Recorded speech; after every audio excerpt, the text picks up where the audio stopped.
Satu-satunya tanda-tanda kiamat kecil yang belum terjadi adalah Malhamah Kubra namanya. Malhamah Kubra ini adalah perang besar-besaran terjadi antara Islam sama kekuatan Nasrani. Di antaranya sabda Nabi SAW, tidak akan terjadi hari kiamat, tanda-tanda kecilnya adalah sampai aku diutus menjadi Nabi. Sudah diutus menjadi Nabi SAW.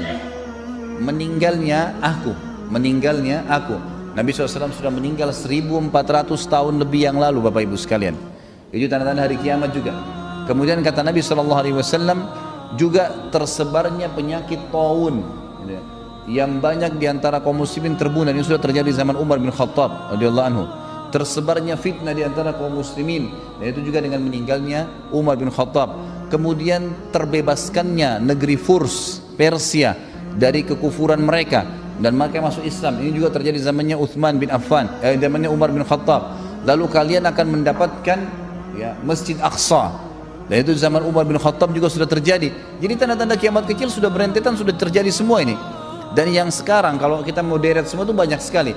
Tapi yang sekarang yang sedang kita alami ini adalah tanda-tanda kiamat kecil yang terakhir.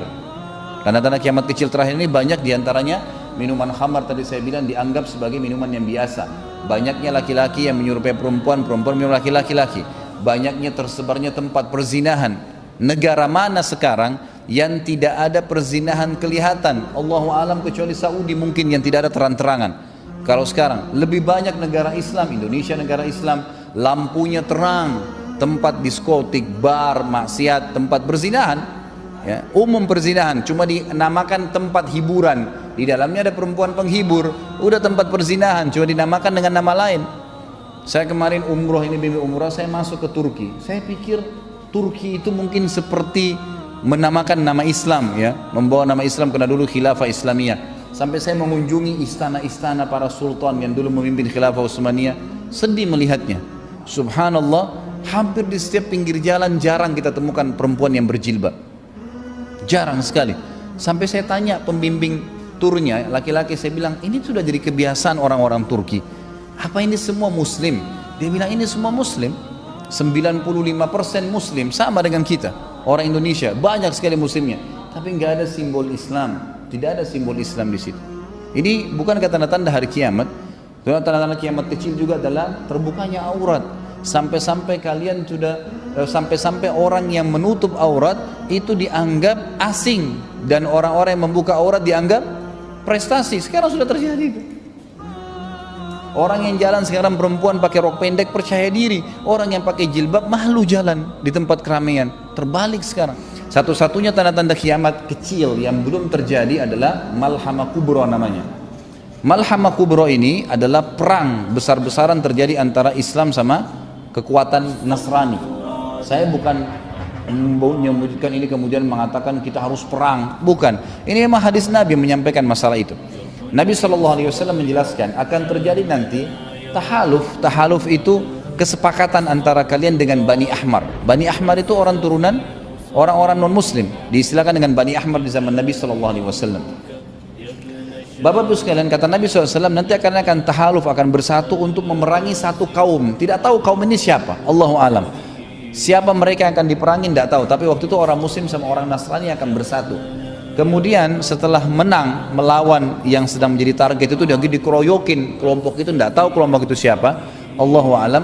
Kemudian nanti kalian akan menang, lalu pulanglah masing-masing prajurit-prajurit ini ke tempatnya, sampai ada prajurit muslim dan Nasrani dari negeri Syam.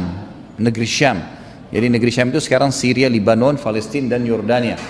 Jadi dulu negeri Syam namanya. Lalu kemudian orang-orang prajurit-prajurit Nasrani mengangkat bendera salib sambil mengatakan, kamilah yang memenangkan peperangan, ini kemenangan Kristen. Maka kata Nabi SAW, prajurit-prajurit muslim tidak bisa terima dan mengatakan, kami juga memenangkan peperangan, kami tidak bersama kalian. Intinya adalah cekcok di antara mereka dan akhirnya terjadi perang kecil. Dan kata Nabi SAW, kelompok itu muslim yang sedang membela pada saat itu yang sedang terjadi perang kecil, Allah akan karuniahi mereka mati syahid. Semua mati syahid pada hari itu, terbunuh, gitu kan? Tapi tidak disebutkan jumlahnya. Lalu ada sisa pasukan keesokan harinya di negeri Syam yang sepakat untuk membela saudara-saudara yang telah dibunuh kemarin. Mereka berperang lagi hari kedua, lalu kemudian seluruhnya juga Allah karuniahi dengan mati syahid. Hari ketiga sama, terjadi lagi. Mereka bersatu niat untuk membela kaum muslimin. Ternyata mereka terbunuh juga. Semua dihormati, diberikan oleh Allah mati syahid. Kenapa saya katakan dihormatin Bapak Ibu sekalian? Karena memang mati syahid itu hanya akan diberikan oleh Allah kepada orang yang paling tulus untuk meminta mati syahid. Sampai ulama sepakat mengatakan kalau ada kaum muslimin yang pergi berperang di jalan Allah, kalau dia masuk memang dia ingin berperang, pastikan dia tidak akan mati kecuali dia sangat tulus. Jadi nggak bisa. Orang yang mati syahid itu orang betul-betul merindukan syahadah baru bisa. Ada teman saya, dia cerita, teman dekat saya dulu, sama-sama saya waktu itu saya ketemu di kota Makassar. Dia juga seorang dai, saya tidak usah sebutkan namanya. Tapi pada saat tahun 1990 dulu lagi ribut antara kaum muslimin dan fatwa ulama tentang jihad di jalan Allah melawan Uni Soviet. Maka beliau sempat ikut dari Indonesia berangkat ke sana. Lalu kemudian pada saat itu dia cerita sama saya, waktu saya cerita masalah fadilahnya orang yang mati syahid, bagaimana dia bisa memberikan syafaat 70 keluarganya masuk surga tanpa hisab, dikubur dengan pakaiannya, dia akan tidak ada lagi pertanyaan mungkar dan nakir di kuburan, semua dosanya diampuni kecuali utangnya, dia akan dibangkitkan dalam kondisi seperti itu, ya, kondisi dia waktu dia meninggal dunia dan darahnya keluar menetes mengeluarkan bau lebih wangi dari bau kasturi. Kemudian dia masuk surga tanpa hisab dengan tingkat tertinggi di surga dan beragam macam fasilitas, gitu kan. Maka saya bilang itu fadilah luar biasa. Dia bilang subhanallah. Terus saya bilang orang yang masuk medan perang, setahu saya ulama bilang tidak sembarangan mati syahid. Dia bilang sama saya tiba-tiba, saya alamin itu. Dia bilang akhi, dia bilang saya alamin. Saya bilang gimana antum alamin? Dia bilang saya pernah ikut waktu itu. Sebagaimana antum tahu pernah saya ikut di perang di jihad itu. Kemudian saya pernah jalan di sebuah tempat. Kami menghindari peluru orang-orang Rusia yang banyak sekali. Di depan saya ada orang Filipin, Muslim, ikut berperang. Saya orang Indonesia tengah-tengah. Di belakang kami ada satu orang Pakistan. 3 orang ini lagi jalan, gerunduk-gerunduk. Dia bilang subhanallah ada peluru lagi lewat di bawah ketiaknya teman saya orang Filipin ini, lewat di bawah ketiak saya, dan peluru itu membunuh saudara kami yang di belakang yang orang Pakistan. Seakan-akan peluru itu mencari siapa yang harus mati syahid. Jadi tidak semuanya orang bisa mati, itu nggak gampang, gitu kan? Maka ini termasuk sebuah karunia. Orang kalau bisa mati syahid tentunya, ini punya fadilah tersendiri. Saya tidak tahu kenapa saya bisa sampai ke masalah syahadah ini. Ada yang bisa ingatkan? Oh iya, masalah malhamah kubro ya, peperangan itu. Baik, jadi 3 golongan itu akan diberikan karunia syahadah. Hari keempat jemaah sekalian, kata Nabi SAW akan bergabung seluruh pasukan muslimin dari seluruh pelosok dunia. Maka berkumpullah kalian semua di negeri Syam. Ini tanda-tanda kiamat kecil terakhirnya. Kalian semua akan berkumpul di negeri Syam dan akan berkumpul menghadapi kalian 80 bendera dari kekuatan Nasrani. Sebagian ulama hadis mengatakan 80 negara. Dan sekarang orang-orang Nasrani mengetahui kalau yang fanatik dengan agamanya, dia tahu akan ada nanti perang salib besar. Mereka bahasanya begitu. Kalau kita orang Islam sudah punya gambaran itu, sudah punya gambaran tentang akan terjadi itu tanda kiamat kecil terakhir nanti. Nah, hari keempat terjadi peperangan besar-besaran seluruh dunia. Kemudian terjadi peperangan, tidak disebutkan berapa lama, tapi Nabi SAW mengatakan kalian akan terus memenangkan peperangan sampai kalian tiba di Rum. Rum ini nggak tahu apa, Allahu a'lam. Bisa Rum ini bisa berarti Romawi, mungkin Vatikan sekarang, Allahu a'lam.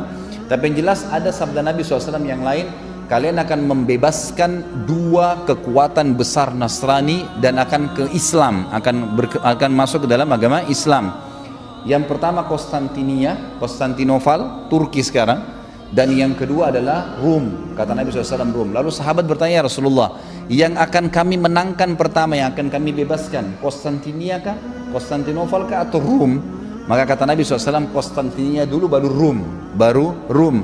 Nah, berarti memang Rum ini adalah masuk dalam bahasan tadi hadis yang baru saya sebutkan. Dan sebagian ulama hadis mengatakan ini kemungkinan adalah yang maksud adalah pusat ya kekuatan Nasrani, yaitu di Vatikan. Nah, pada saat kaum muslimin sudah sampai di situ dan akan menjebol, bahkan dalam hadis lain disebutkan pintu kekuatan Nasrani yang ada di negeri itu. Kalau sekarang kita tahu memang di Vatikan ada pintu besar, maka mereka akan merobohkan, pasukan jihad akan merobohkan tembok itu dengan bertakbir dan bertasbih. Ya, mereka akan bertakbir bertasbih dengan takbir yang sangat banyak dari pasukan muslimin, maka rubuh bangunan tersebut.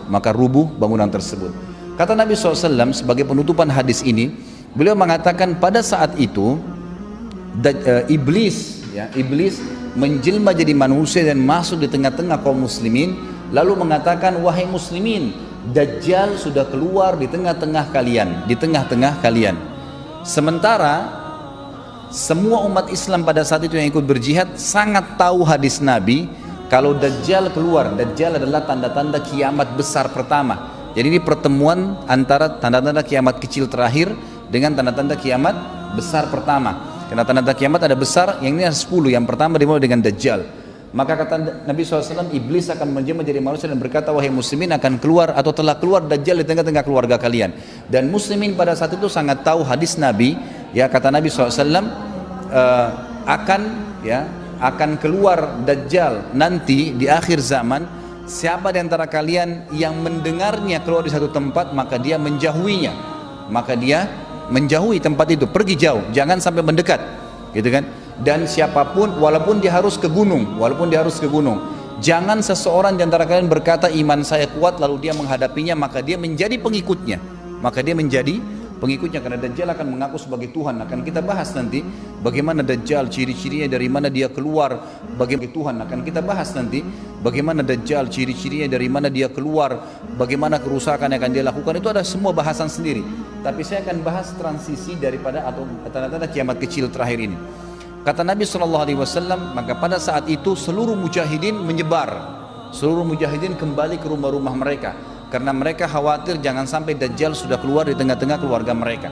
Maka pada saat itulah jemaah sekalian, kata Nabi SAW, bubar seluruh muslimin, tidak jadi merubuhkan Rum, kemudian tapi sudah bebas dari kekufuran. Kemudian pada saat itu keluarlah Dajjal di tengah-tengah kaum muslimin dari sebuah kota atau wilayah di Khurasan ini di Iran, yang bernama Yahudiyah. Dan subhanallah, kota itu sekarang ada di Iran, namanya kota Yahudiyah, mayoritas penduduknya Yahudi.